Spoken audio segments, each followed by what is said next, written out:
So this is what Saturn does. It just condenses and squeezes and freezes and just says, no, you're not getting anything here. I'm taking it. I'm squeezing it off and freezing it. All right? So when we do that, we say, well, yeah, well, in the sign of Aries, what is it denying us? Life. Well, here it's not denying much because it's in its fall. So it's now got a limit to it because it's fall. Oh. You see? So the fall of Saturn over here in Aries tells us that it's still malefic, but its malefic position has been slightly altered. It's only in its fall. Because it can't operate much. It that can't whole battery. operate as much as it wants to because, well, look at Saturn in Aries. It more. Aries is a hot, dry sign, where Capricorn or Saturn is a cold, dry sign. The only thing they have in common is dry. Well, the hot is balancing against the cold, isn't it? So you've got something here that can't completely condense.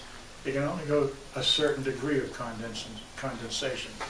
So Saturn and Aries will limit you, but it won't limit you as much as it could because it's only in its fall. It's bad news, but not terrifically bad news. Now, any house you place that in will then alter that Saturn somewhat as well, naturally, because there's an affinity to the houses. And as we look at this, we want to know, well, what would that look like if we drew an illustration of it? Well, imagine a high-stepping high school band.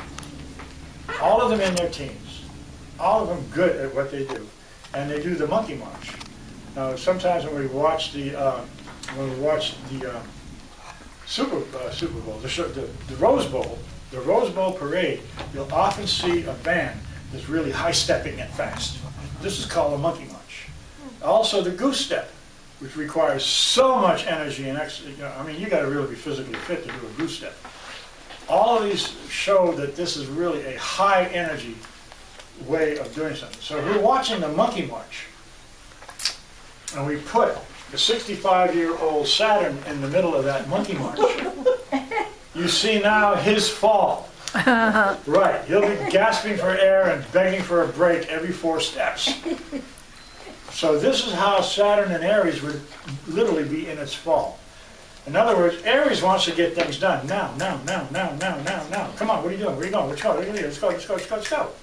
Saturn goes, I've got to freeze.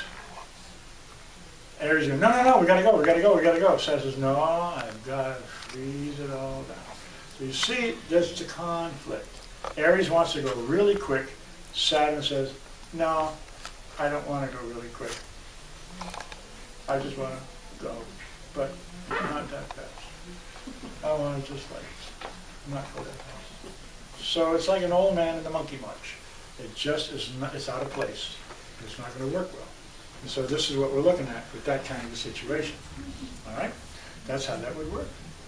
Now Venus, we know, it's in its detriment because Venus is normally ruled by Libra, But in the sign of Aries, what do we have?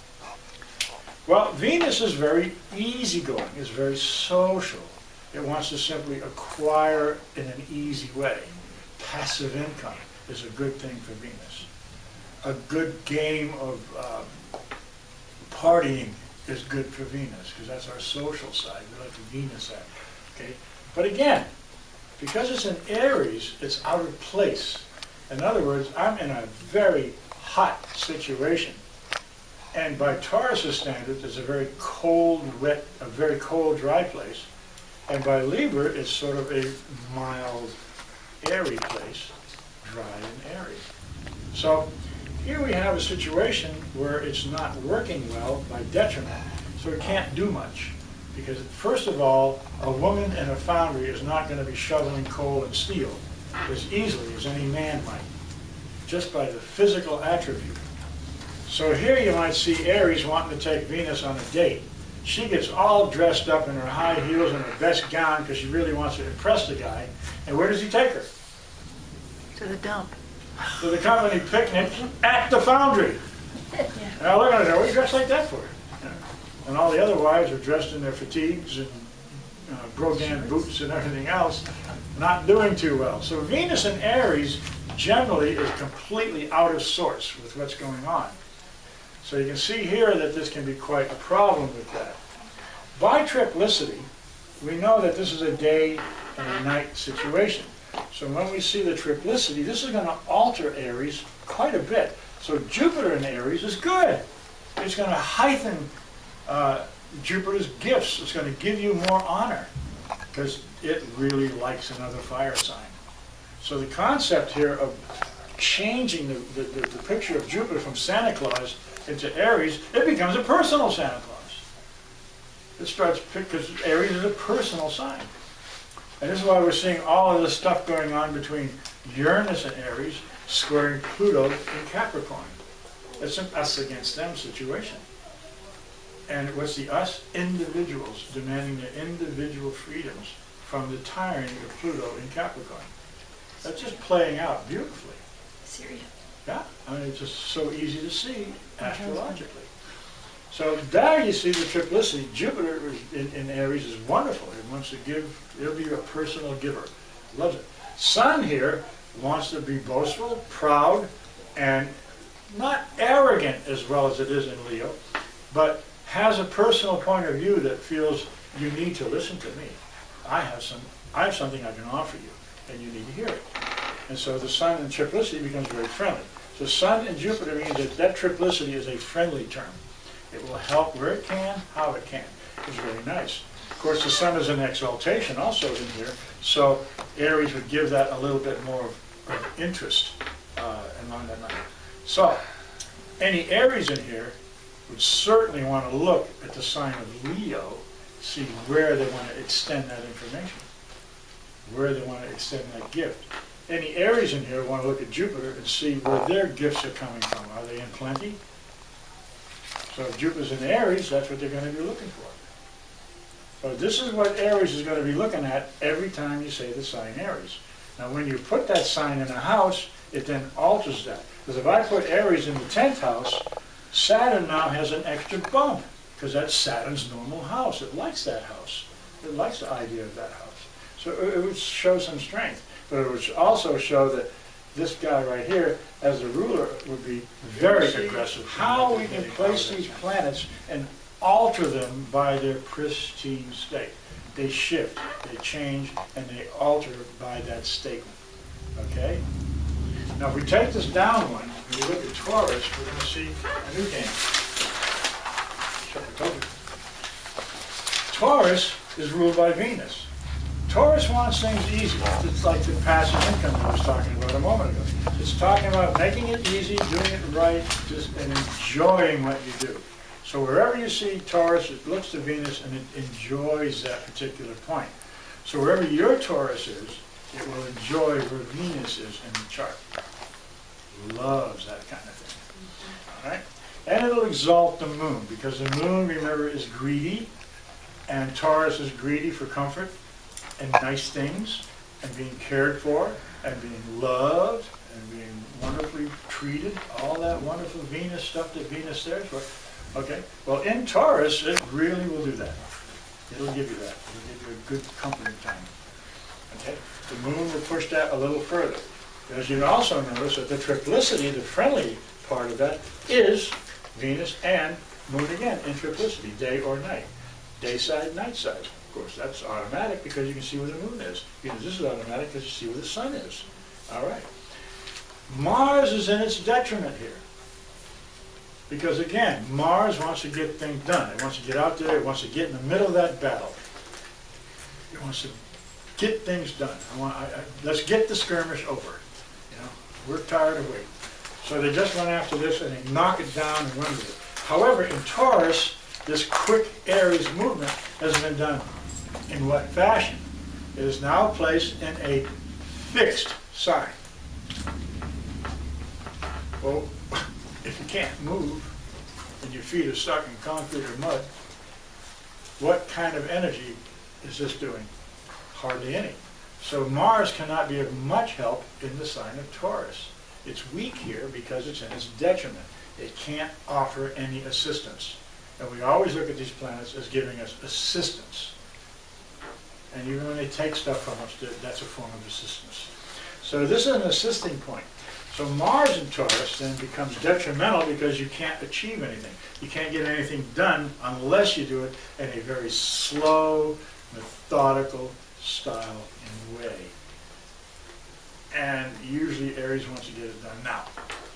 Let's get it over with. Why prolong the system?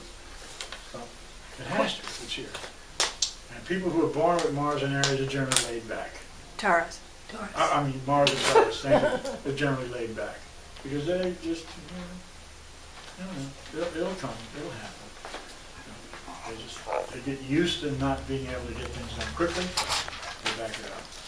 Now you notice Gemini, Well, before we go any further, let's hope, I just noticed that there's no planet in fall for Taurus whose chart? in the dignities. Here? Like in Aries, you've got Saturn. And at first I thought, There's no fall for Taurus, true. yeah, at first I thought it was because, well, there's no opposition to the moon. You know, because the moon and the sun just have their It's own. in its exaltation. Yeah.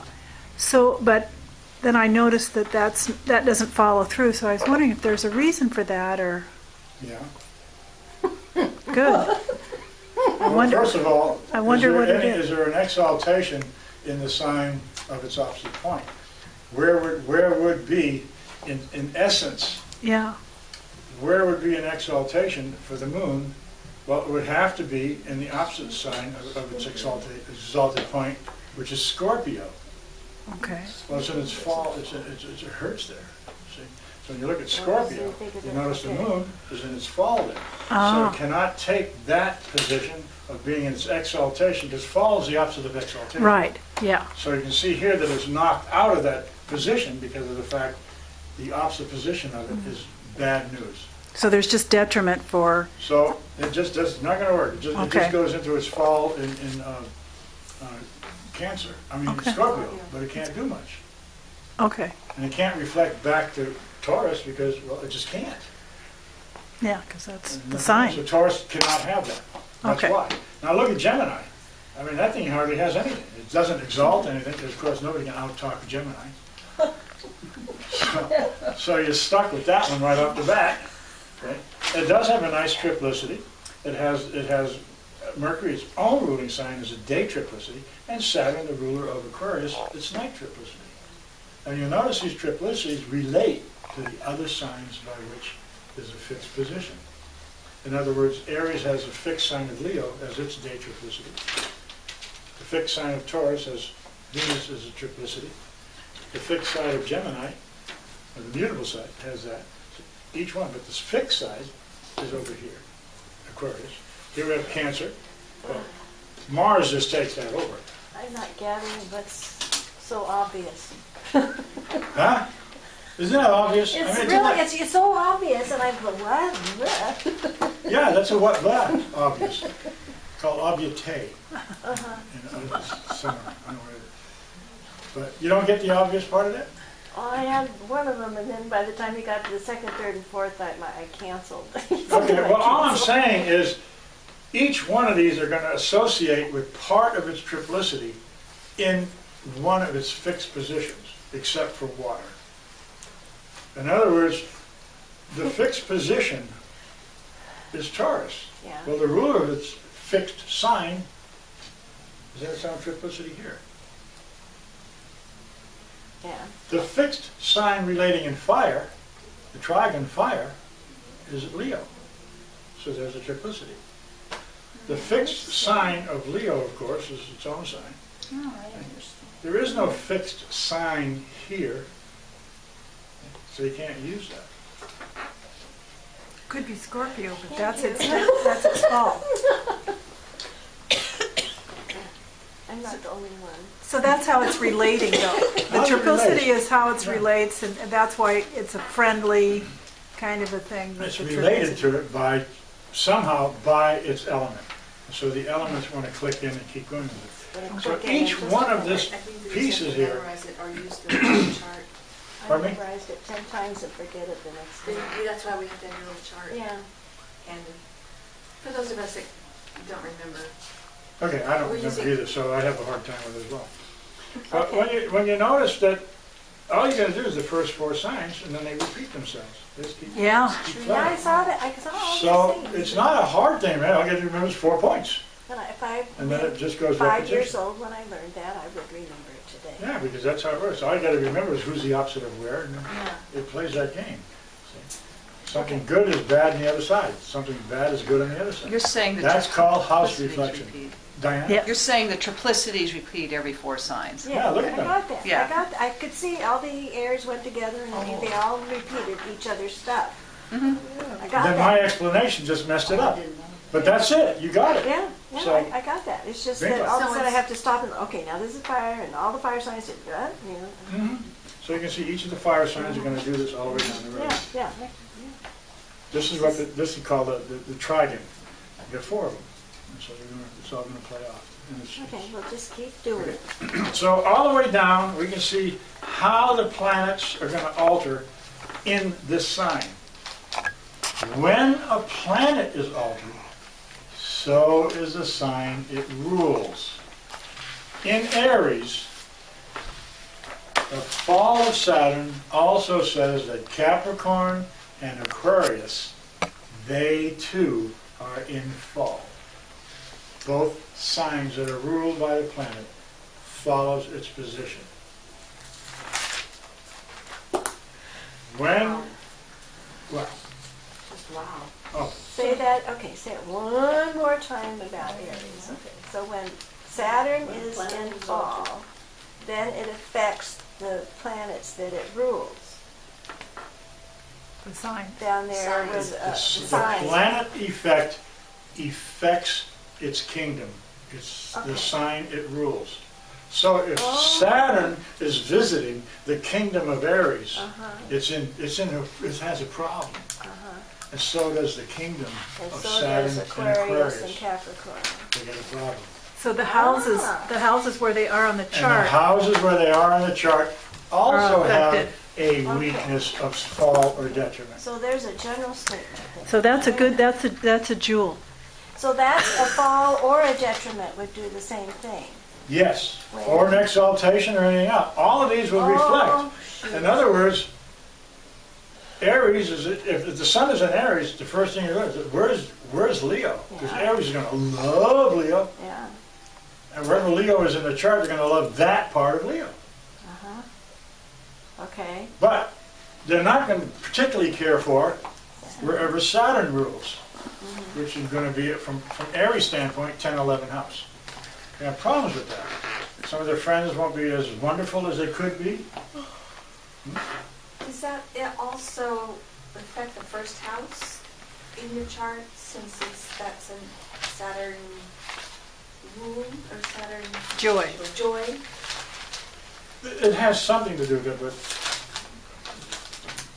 you have to stack this up. Right. You know that Saturn in the first house is talking about struggle. Okay. Part of that struggle is going to come wherever Saturn is in the chart and whatever houses it rules. If it happened to be Aries in the second house, then you're going to be looking at 11, 12 house because Saturn is Capricorn and Aquarius. And wherever Saturn is in the chart is also going to affect those particular trigens. It's going to affect it that way. So the house then takes on its effect the same way the planets are affected. okay. Now that you know the pristine area of each planet, you can now move that into its next position. Is it in its fall? Is it in its next exaltation? What is it doing? So, see here, Libra, is going to love Saturn because Saturn is so cool to that. It gives it strength and power by exaltation, and so do the 2 houses that it rules. When we look at the football chart, did you notice Saturn in exaltation just happened to rule the 7th house Giants? It loved them. Sun didn't like Leo so much because it was in detriment. Well, so is Leo. The sign follows the same configuration that the planet does by dignity. Okay, and it said the other way, the dignity of a Planet. planet, okay, that's what I said, affects the sign and the ruler of the extension of it? Yeah, you can say the extension. It affects it through the A, B, B, C mark. But what happens is that, let's take a look at Cancer. Cancer hates Saturn. Hates it.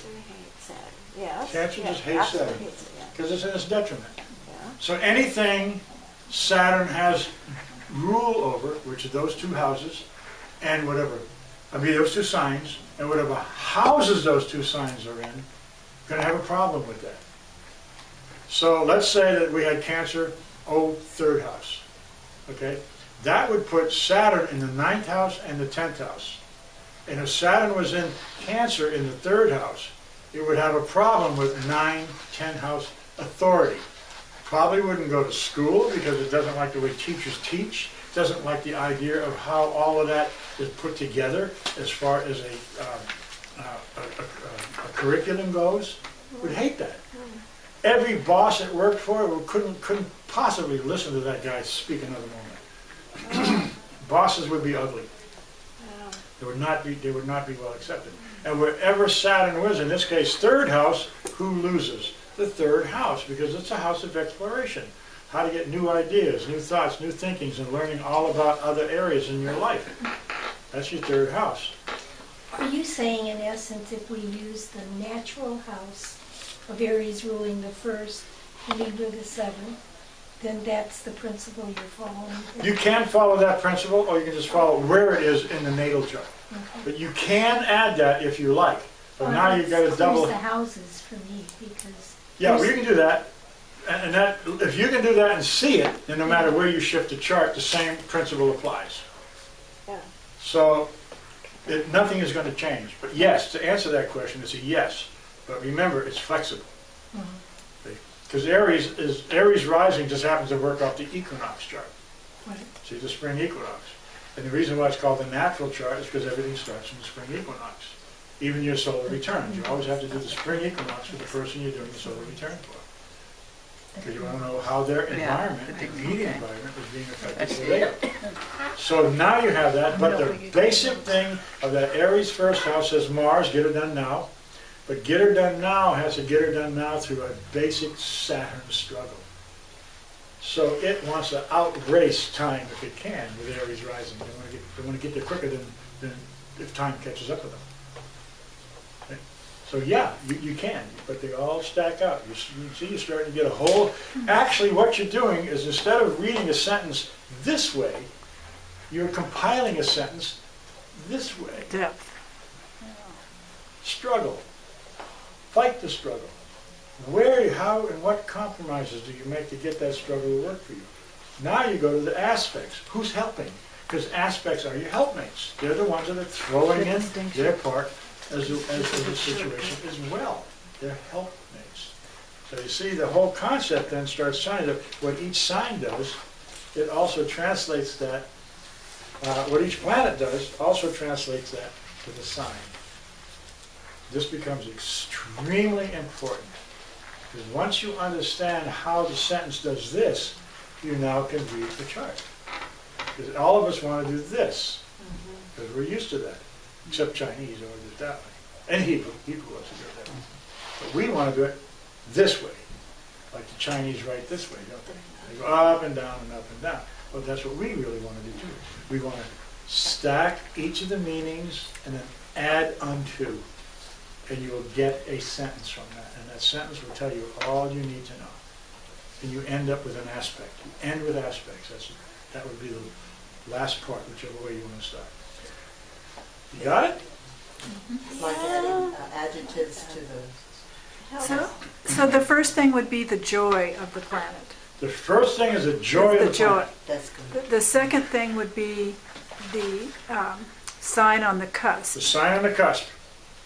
And then the third thing would be where the planet, Where the ruler is. where the ABC. ruler of the sign is. Oh, wait a minute, where did you start? Why did... We start at a base chart, okay? So let's just do that while we're at it. 'Cause that's really a good point. If I was Rush Limbaugh, I'd probably send you an iPad for that. Ooh, I want one too. What? Make it into that. That too. Okay, when we look at a chart, what we're going to do is this.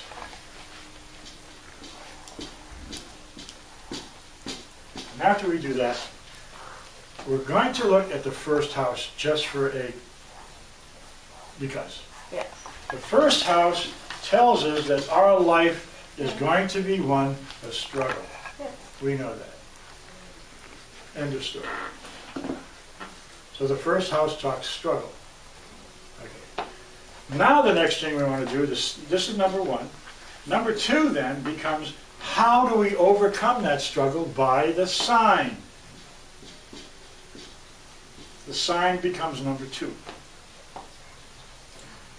The next thing becomes number three. Where is the ruler of the sign? Where's the ruler?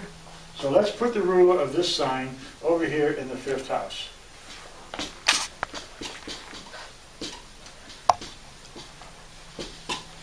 Sign ruler of the first is over here. Well, it's in a trinal place, so that's looking good, isn't it? Mm-hmm.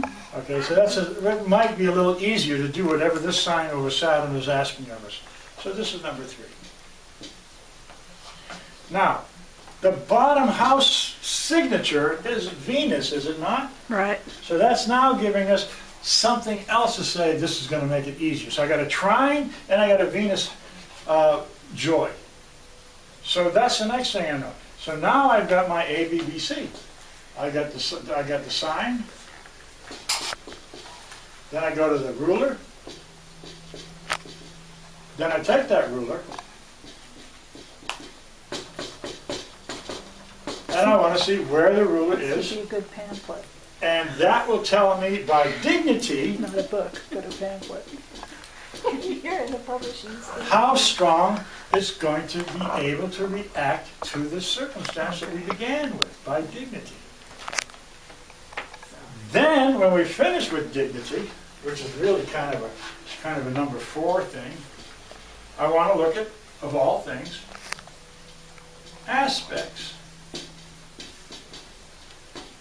Because the aspects will tell me what other houses are going to lend assistance, either through struggle or ease. But no matter what, it gives you an assistance. If you have to fight for something like losing the game, that's a struggle. You got to sit with yourself and go, oh darn it. But if you go back and analyze why you were wrong, or what the problem was, or what the stepping stone, what the stumbling block is, once you know the stumbling block, you turn it into a stepping stone. And this is what we're doing with aspects. Who is helping now? So, if I know I'm fighting a struggle, and that's the sign will tell me how I'm going to fight it, and the ruler down here tells me what strength I have to fight it by its dignity, then I can take a look and see if there are any aspects that are going to help that dignity even further along. So let's say that we have a very nice positive chart up here. And that positive right down here is trining this. Now I've got myself the struggle, the sign by which I overcome my personal struggles, through the fifth house, which is going to make it a little easier to know, because I'm going to take it much more lighthearted. And whatever that sign ruler is by dignity is going to tell me how much strength I have to do that with. And then I've got an aspect here by trine that's going to help me even more. This person does not have a hard row to hoe because it's easy placement.